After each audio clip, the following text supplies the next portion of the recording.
Yo, what's up kakamay? So magandang gabi sa inyo lahat dyan, lalo sa Pilipinas. Magandang gabi kasi gabi na talaga at kararating ko lang. Buti na lang mamay, hindi ako inabutan ng ulan. Gawa ng pag naabutan tayo ng ulan, syempre mababasa tayo at the same time hindi tayo makapagpatakot ng mabilis. Gawa ng syempre basang kalsada at baka mag-skidding tayo. So salamat lang at nakarating tayo dito. At isa pa sa inalala ko mga kamay, yung tulo sa Kisame. Pero yun nga, papasalamat lang ako mga kamay kasi bago na yung bubong namin. Gawa nung siguro ko 1 year ang agony namin, lalo na di sa kwarto na mga kamay, nung hindi pa yung hindi pa nagagawa yung bubong. So pagpasok ko dito, tinesting ko, tingnan mamay, tinignan ko mamay kung may tulo pa. So buti lang wala na. Talagang solid yung pagkaka-install, kasi bagong bago. So kasi yung sinasabi kong last year, itong perwisyo sa aming mamay sa kwarto. Ayan o. Yung lumang bubong, nabutas na. Ang tumagos sa Kisame yan. Ang tapat niyan mamay, higa namin. So may senaryo kasi mamay na siyempre wala kami dito sa bahay, para sa kami may trabaho ni Mrs. Pag uwi namin dito, basang-basa yung kutson. So kailangan namin ibilad sa labas para matuyo. So from there, siyempre iniisip namin baka umulan naman, linagyan namin ng palanggana. So may senaryo din namin na umuulan, nakalapag dyan ng palanggana kasi para may tutuluan yung patak galing sa Kisame. Pero hindi na kayo makakilos ng maayos kasi kailangan namin lagyan ng space or area yung palanggana. Bali tatlo, isang malaki, isang medium, tsaka isang maliit. Kasi iba't iba yung pinanggagalingan ng patak. At dito pa sa labas mga kamay, yan po ang patak din dyan, dito. Yan. So yan yun ang perwisyo. Buti nilang i-solve na at na-address na ng may-ari nitong namin na nirentahan. So yun, kaya pasalamat at nakakatulog na tayo ng medyo maayos. lalo na parating yung tag-ulan mga kamay. So yun, isa pa nga pala mga kamay, di ba nabanggit ko sa live stream, tapos dito siguro sa vlog na yun nga, pagkatapos na sa company work, syempre mag-exit na tayo doon, di ba? At magpo-focus na tayo sa pag-vlog. So unti-unti kong may na ginagawa is nag-invest. Tulad ditong hawak ko, meron akong tripod sa GoPro na binili. Murang-mura lang may sa online. Nasa 160 lang yata. Ginawa ito may kasi syempre gagamitin natin sa pag-vlog kasi gawa ng di ba full time na tayo. At nagkataon pa may nung isip ko magkano po full time, napasali tayo sa pa-challenge sa Mediaper this June. At naabutan ko kanina mamay yung ranking natin from 11th place na tayo. So galing naman tayo sa 11, tumalon na ng 7, tapos balik tayo sa 11. Baka bukas mamay nasa 12 na tayo. Pero ang malagad dun mamay is makagraduate tayo ng 1K. So makagraduate tayo sa 1K, siyempre sa supportan nyo mamay. Huwag mag-skip ads at kung anong kaya nyo i-support sa akin mamay at sa mga kalahok dito, yan, gawin niyo po mga may for this month. And ako naman mga may kung ano mang kainatnan, I'm so blessed mga may kasi syempre sabi ko nga nung inaccept ko tong challenge nang walang kumbaga hindi tayo kumbaga no brainer, is alam ko may magandang mangyayari sa career natin sa social media. So walang talo ba kumbaga. So yun, yun nga sinabi ko mga may na unti-unti ako nag-invest itong selfie parang tripod dito sa GoPro. At the same time meron akong tina-charge.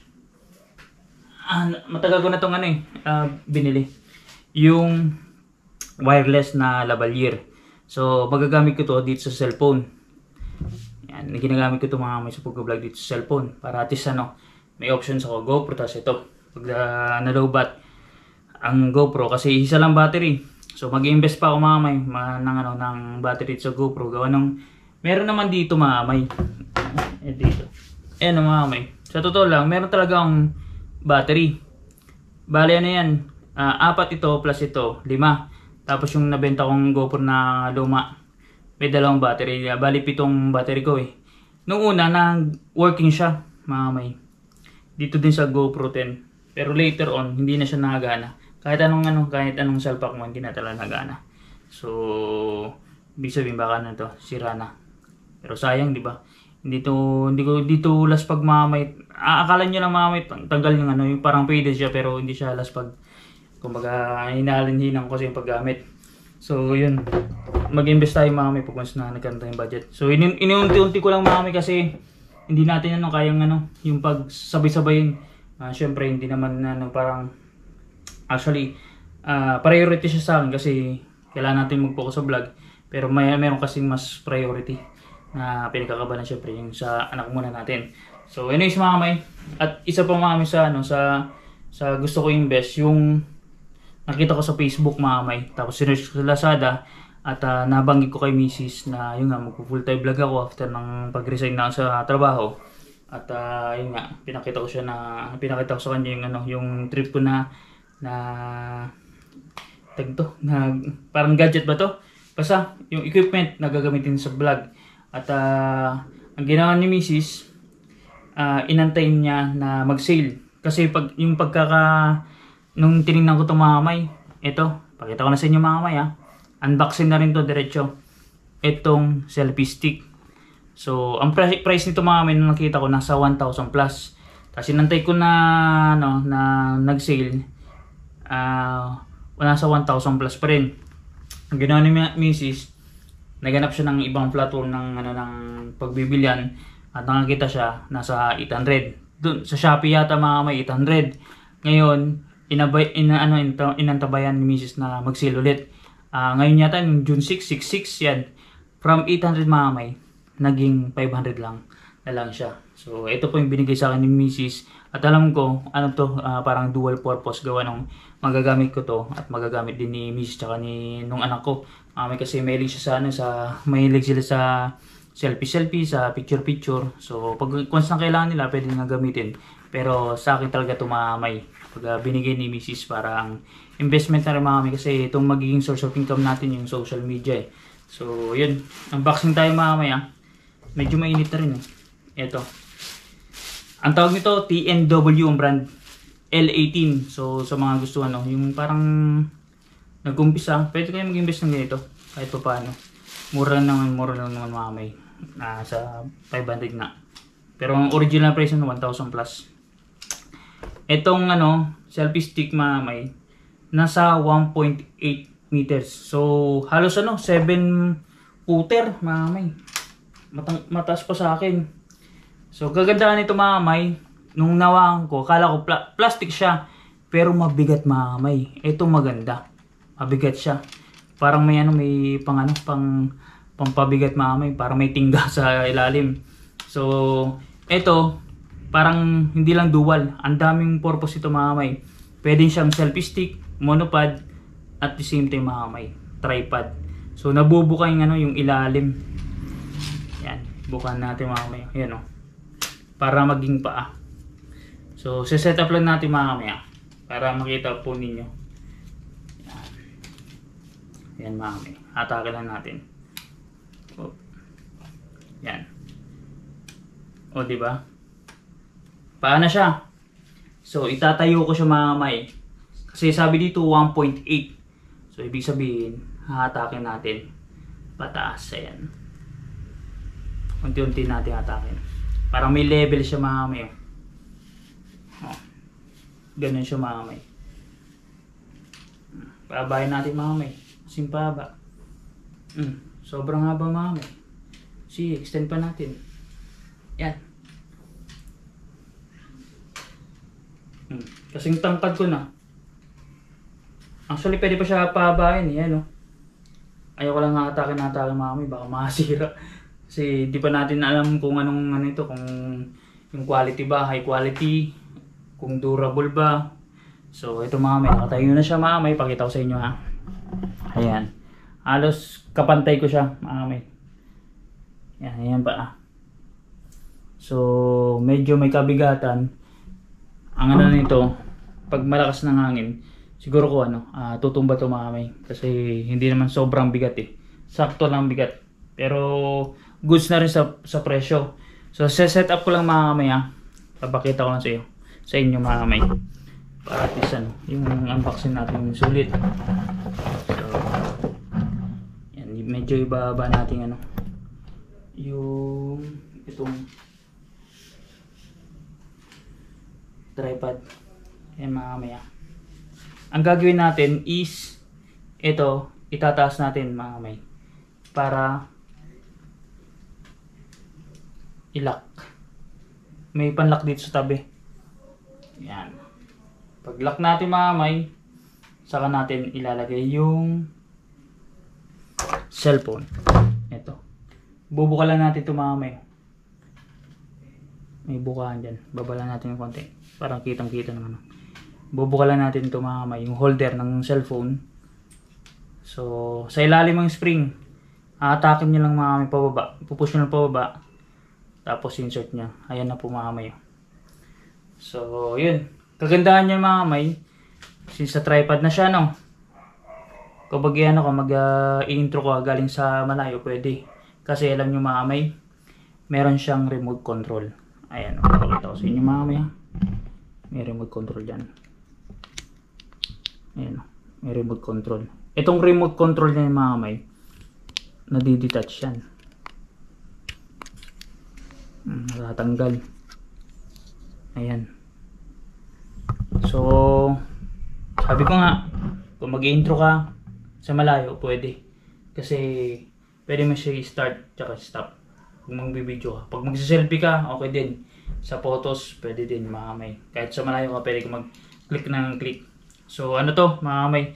I think battery operated. May battery siya. May holster dito. May lalagayan. So, bibili na kayo ng extra para at least, goods. Lalo pag gusto niyo mag-travel. Kasi, kaya ito gusto mga kamay. Gagamitin natin sa mga pag-vlog natin sa labas. At kahit na mag-isa lang tayo sa pag-vlog, magagawa natin kasi meron siyang sariling pwede natin ilagay yung cellphone. At the same time mga kamay, ito, nakita nyo, may holder siya. Parang sa camera talaga sa pang video. Yan, nagagalaw siya mga kamay. 360. Kaya kung magbablog ka, kukuha ka ng sa environment, tamang-tama ito mga kamay. Kasi meron siyang parang stabilizer. Hindi siya na parang may hilo ka, hindi. Ito mga kamay. Hawakan. So ganun siya. Tapos isa pa mga kamay sa napansin ko, parang pwede yata lagyan ng GoPro dito sa taas. Pakita ko sa inyo mga kamay. Tanggalin natin yung cellphone. Nagana to mga kamay itong cellphone tapos itong remote control, i-connect nyo lang po sa Bluetooth. So yun nyo lang po, tapos on yung yun itong remote control, yun yung Bluetooth. So i-connect nyo lang po. Mabilis mag-connect. Wala na kayong install na application. Rekta na po mga kamay. So dito na mga kamay sa holder ng cellphone, may makikita kayo dito mga kamay. Ito. Yung parang sa GoPro. So hindi ko alam mga kamay, nakita ko dun sa preview nitong tripod. May binibili yata na parang pang screw. Tapos doon din nalapat yung GoPro. Hindi ko alam kung GoPro 8 pa pababa or GoPro 9 pataas. So di-discover ko pa mga kamay. Pero gusto mga kamay pag nalagyan natin ng GoPro, di ba? Good yan. Tapos isa pa mga kamay, itong lalagyan ng cellphone mga kamay, natitwist yan. Pwedeng pa side. Paikot yan mga kamay. Naiikot siya. Tapos ito pang maganda mga kamay. May kasama siyang ilaw. Dalawa. So may may kasama din na USB para pag once na low bat may pan-charge dalawang USB cable. Tapos ang on nito nasa side lang mga kamay. Ilo-long press niyo lang po para i-on. Ganon din po sa pag-off. So press lang natin mga kamay Yan, mag-ilaw po yan. Tapos meron siyang different mode ng ilaw. Click natin mga kamay. Nagbabago po siya. Yan depende sa gusto nyong ilaw. So which is magagamit nyo po mga kamay. Ayan. Tapos ito ang kagandahan dito mga kamay. pag once na mag-vlog kayo na gabi, ayan, pwede nyo ilagay sa side. Pag naka-side pag nakataas, may holster siya mamayo. May holder sa side. Ayan o. Diba? What a nice. Ganun siya mamay. Kaya yan pong isa sa nagustuhan. Di ba, pag mag-vlog ako, may ilaw, di ba? So, goods na goods mamay. Kung magano kayo, mag-re-review kayo ng isang item, yan, pwede nyo lagyan ng ilaw na to. Ayan, ganda. Di ba? What's up mga kamay? For today's video, di ba? Ganda. Kaya ano pa hinihintay nyo sa mga viewers natin dyan na nagbabalak na mag-social media. So, isa to sa mga pwede nyo i-invest para sa pag-vlog. So, yan, ganda. Sulit na sulit sa presyo. Sana lang may magtagal siya. Kasi, syempre, alam niyo, pag once na hindi naman yung kamahalan, yung problema yung magiging quality niya. Yun ang nakaka-apekto. Sana, sulit ang presyo at yun nga, tumagal. So, that's it mga kamay. Pinakita ko lang po sa inyo ang isa sa mga gusto natin i-invest, which is na naibigay sa akin ni Mrs. So, more to come mga kamay kasi syempre, isa rin sa mga gusto natin i-invest mga kamay, syempre, yung drone. Kasi gusto ko lang makakuha ng aerial may once na nagbo-vlog na tayo sa labas. Kasi syempre, mag-iikot na tayo mga kamay.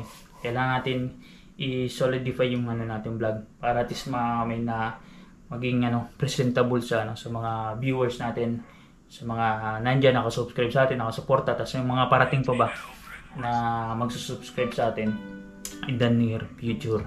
So, that's it mga kamay. Sabi nga ni Bidogs, don't skip ads, habol tayo sa 1K dollars challenge and dollars challenge and congratulations sa mga nauna at sa mga graduate at yun nga, baka isa rin tayo sa mga graduate dahil sa suporta ninyo mga kamay. Thank you po mga kamay. Ako si Bidogs Official, wasap sa inyo mga kakamay. Enjoy lang po tayo sa paglalakbay. Shoutout sa mga